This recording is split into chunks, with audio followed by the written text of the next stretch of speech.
This organism is dead, and it has been for years. Well, technically that's not true. It's not really dead, but it does exist in a place on this planet that doesn't feel like Earth anymore. And no, I don't mean deep ocean trenches or driest deserts. I mean a place where the environment is so extreme and hostile that whatever lives down there should not be considered as being alive. The Greenland ice sheet is one of those places, and buried inside it is something alive, or at least something that used to be alive. This creature has been waiting in a state that isn't quite life and isn't quite dead either, and it has done this longer than modern human civilization has existed. This is not a fish. It's a bacterium trapped more than 3 kilometers under glacial ice in Greenland for over 120,000 years. 120,000 years. That's about the time when modern humans had just begun migrating out of Africa. By that time, the Neanderthals were still walking the earth.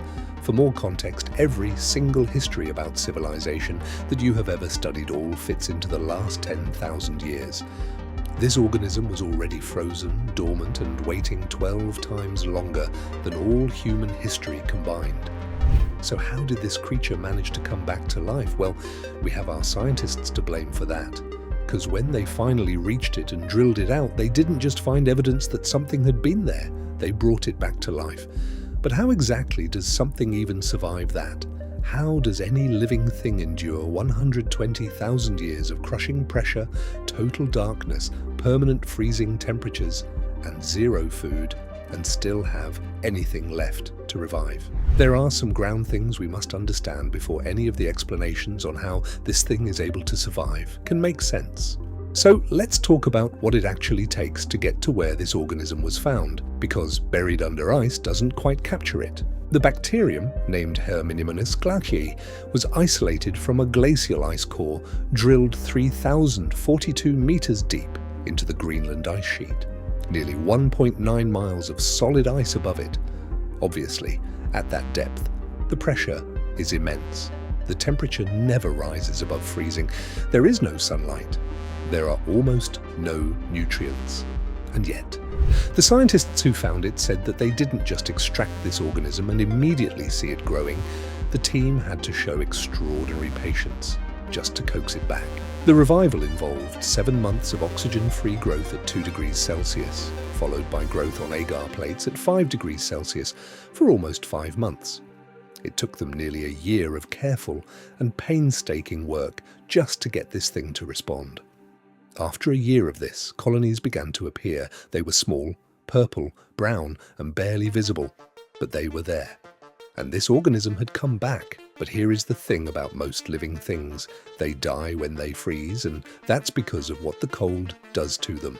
Normally, when you freeze a living organism, ice crystals form inside the cells and tear them apart from the inside. That is why frostbite destroys fingers. The ice itself becomes the weapon.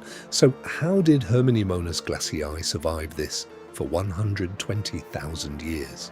The answer is a bit complicated, but let me break it down. Once it got frozen, it entered a state of ultra-low energy dormancy, meaning that it started to survive at temperatures down to minus 56 degrees Celsius. It had no oxygen, no nutrients, and instead of fighting it, it turned itself off, thereby reducing every biological process to the absolute bare minimum required to keep its DNA intact. And then it waited for 120,000 years. This might just be the most amazing survival tactic I have seen in any animal. But apart from how long it survived, there is also something that is so shocking about the Herminimonus glaciae itself. It is 10 to 50 times smaller than E. coli. E. coli is already microscopic, and this thing is 10 to 50 times smaller than that. It is so small that it can actually pass through a 0.2 micron filter. And in case you didn't know, that same filter was designed to stop bacteria, and this thing just goes straight through it. Something that small should be prone to death by freezing, but the ice, in a way, protected it. The understanding of this creature just leads to more disturbing questions, because if something this small, this simple, can survive 120,000 years frozen inside a glacier on Earth, then what does that mean for the ice that exists everywhere else in the solar system? Because Europa has ice? Mars has ice. Enceladus, one of Saturn's moons, has an ocean sealed beneath a frozen shell that has been there for 1 billion years. And if life can survive inside ice for 120,000 years here, what else is surviving out there? I'll just leave you for a while to think about that, cause if I should answer that. Honestly, I'm not even sure I have an answer for that. So we've established that this thing survived 120,000 years inside a glacier, and my question, which should be yours as well, is how? Now, I have told you the basics. It adapted, but just how did it do that? The answer is both incredibly simple and deeply unsettling. It got smaller. Yes, this organism that is smaller than E. coli got smaller, but not smaller like curled up or compressed. It just, well, small to the point of being invisible. Once it did, its small size allowed it to survive in the thin liquid veins that exist between ice crystals. So, unlike what you have been imagining, the Hominiomonas glaciae was not trapped inside a freezing cell that would rupture. It was simply slipping between the crystals for 120,000 years. It found the gaps. It made itself small enough to exist in spaces that shouldn't support life, in an environment that had no business hosting it. But just how small are we actually talking? The Hominiomonas glaciae naturally measures between 0.5 and 0.9 micrometers long. To put that into perspective, if the E. coli is a car, the Hominiomonas glaciae is a bicycle. Its very small size is its advantage and strategy. That's because when there is almost nothing to eat, being small means you need almost nothing to survive.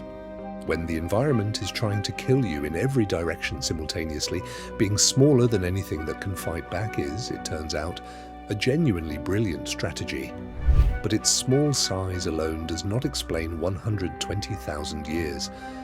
After studying this organism, what scientists now understand is that bacteria like this can enter what's called a viable but non-culturable state, a form of suspended animation where the cell reduces its metabolism so drastically that it barely registers as alive. At this state, it is neither living nor dead.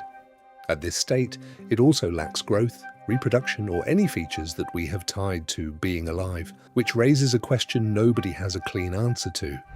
If something isn't growing, isn't moving, isn't reproducing, isn't metabolizing, at what point does it stop being alive? And if we can't answer that, what does alive even mean?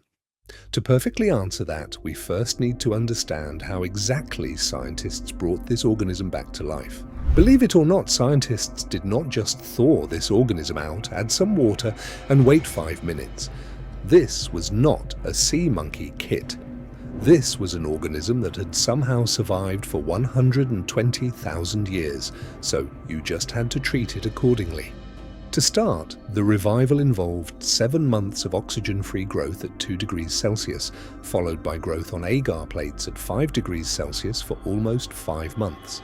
And then, after almost 12 months of patience that most of us would have completely abandoned by month 2, colonies appeared.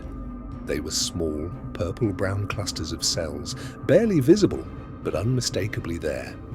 This thing that had been frozen for a long time had just woken up in a laboratory in Pennsylvania. But what greatly disturbed scientists was not the revival itself. It was what the revival meant.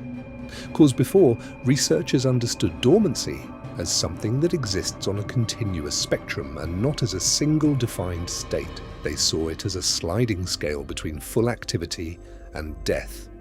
Before Hominiomonas glaciae, scientists had a relatively comfortable definition of death. To them, death was irreversible. Death was final. Death was the point at which a living thing could no longer come back. This bacterium did not respect that definition, and that's not all. To date, we have very little understanding of how the resumption of activity in dormant cells actually occurs. That basically means that we revived the organism, and yet we still don't fully understand how it decided to wake up, which means somewhere under the ice of Greenland and Antarctica and the permafrost of Siberia and the frozen moons of the outer solar system, there are things in that same state right now, waiting for conditions to change, for warmth to arrive, for something to disturb the ice they've been sleeping inside for longer than human civilization has existed. And as the planet warms, glaciers retreat, and ancient ice melts for the first time in tens of thousands of years, some of them are going to wake up. What they are exactly, and what they'll do when they do, that's the question nobody has answered yet. And that is also where things get genuinely weird. Because you see, the whole time scientists were studying Herminimonas glaciae, a completely separate group of scientists in a completely different field started paying very close attention. Astrobiologists. And if you don't know what an astrobiologist is, it's basically someone whose entire job is to think about whether life exists somewhere other than Earth. On paper, that sounds like the most speculative career imaginable, but in practice, it turns out to be one of the most important ones we have. Because the moment you establish that life can survive inside ice for 120,000 years, you have to ask the obvious question. What else has ice and how long has it had it? Let's start with Europa, the sixth largest moon in the solar system. That moon is basically covered by an ice layer estimated to be several kilometers deep. Now, beneath that solid ice barrier is a vast liquid water ocean kept from freezing by tidal heating, the gravitational pull of Jupiter, and the other large moons constantly flexing Europa's interior, generating heat. To simplify those scientific terms, what you have is a moon covered in ice with a liquid ocean underneath in total darkness. Does that sound familiar? Because it's kind of similar to the same condition that the Herminimonas glaciae was first found in, which begs the question, if Herminimonas glaciae can survive 120,000 years in glacial ice on Earth, could something similar have been sitting under the ice of Europa for millions of years? Could life not need sunlight, warmth, or anything we associate with habitability and just need ice, trace minerals, and enough time? For now, all we know is that NASA scientists have said that finding life in one of these subsurface oceans might be more consequential than finding life on Mars. It could fundamentally change how humans understand the equation for life in the cosmos. One frozen microbe 2 miles under Greenland changed the entire framework for where life is allowed to exist. That's either very exciting or very humbling, depending on how you feel about humanity's place in the universe. Okay, I've been relatively calm about all of this, educational even, but I need to bring up the part of this story that scientists don't love to lead with, because it tends to make people, well, spiral. And honestly, it did the same to me when I first learned about it. For now, we know that Herminimonas glaciae is harmless. Scientists have even confirmed it poses no threat to humans. After all, it is not a pathogen. That is fine. We have revived it, and all it did was grow some small purple-brown colonies. It minded its own business. Great. But Herminimonas glaciae is not the only thing frozen in the ice. No, not even close. You see, in 2003, bacteria were revived from ice cores drilled on the Qinghai Tibetan Plateau. And then, in 2014, a giant virus named Pithovirus sibericum was revived from 30,000-year-old Siberian permafrost. And in 2016, an outbreak of anthrax in western Siberia was directly attributed to the thawing of permafrost, releasing dormant anthrax spores back into the environment. This is not theoretical or something I made up. That actually happened. Animal died, humans were hospitalized, all because the permafrost thawed, and something that had been frozen for decades woke up and was immediately contagious.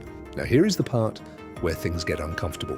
The Arctic is currently warming 4 times faster than the rest of the globe, which means that right now it's unfreezing, and as glaciers and permafrost thaw, vast numbers of microorganisms drain into areas populated by humans and animals, with the possibility of ancient genetic material transferring to existing modern microbes, potentially creating new variants with ancient characteristics. Let me translate that out of science language.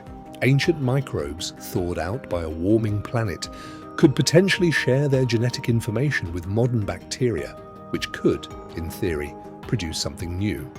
Something that has the dormancy and survival strategies of a 100,000-year-old organism, combined with the infectivity of a modern one. Scientists are careful to say the risk is low. So let's zoom out for a second. We have spent this video talking about one microscopic organism, something so small it passes through sterilization filters. Something with no brain, no nervous system, no awareness of anything at all. Something that, if you held a sample of it in your hand, you would see absolutely nothing. And yet, while the Roman Empire rose and fell, it was frozen beneath the ice. While the pyramids were being built, it was frozen beneath the ice.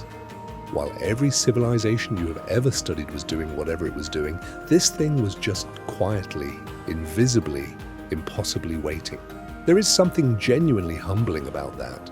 Because while we build cities and they crumble, create civilizations and they fall, we have somehow convinced ourselves that we are the dominant form of life on this planet, and meanwhile, something invisible has been silently outlasting everything we've ever built, in conditions that would kill us before we could even understand them, buried beneath miles of frozen darkness, long before humanity existed, long before anything we would recognize as history. This tiny organism mastered survival so completely that even time itself couldn't kill it. And as the ice melts, as the planet warms and the ancient frozen world begins to open up, we are about to find out exactly how many more of them there are. The question is, are we really ready for what we are about to find?